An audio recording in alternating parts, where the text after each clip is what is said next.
Hi all, I'm here today to show you a little bit about your take-home kit that we have this week. It's for pumpkin painting. So if you were able to pick up a take-home kit from the library, awesome. If you weren't, that's okay. What you need is a plastic pumpkin of any size. I have a miniature one that we gave out in the bag, and then I included in the bag 2 colors of glow-in-the-dark puffy paint. You guys can use whatever color puffy paint you want if you happen to have some. But I thought it'd be fun to do some glow-in-the-dark white pumpkins. So I put a piece of paper down on my table so that I don't get puffy paint on it while I'm doing this. And I'm just going to open up my pumpkin.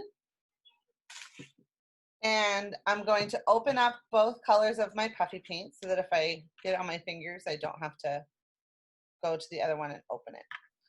All right. And now you can just decorate it any way you choose. I recommend not putting too much pressure on your puffy paint because you don't want it to splat out all over and go everywhere.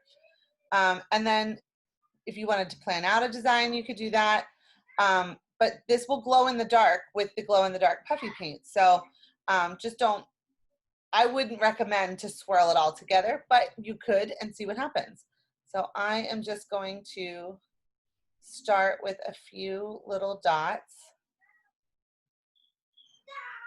down the every other ridge of my pumpkin.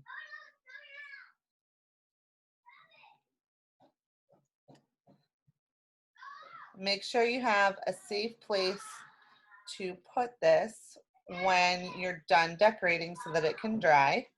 And then you can put it in a dark room to see if it glows. You can wait till it gets dark.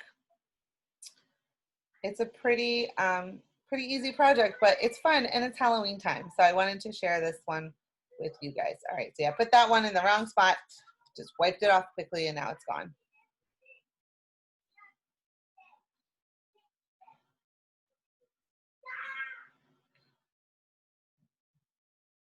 All right. Well, I am going to finish decorating my pumpkin. You guys get to work on yours. Have fun. Happy fall and Halloween, and I'll see you soon. Bye.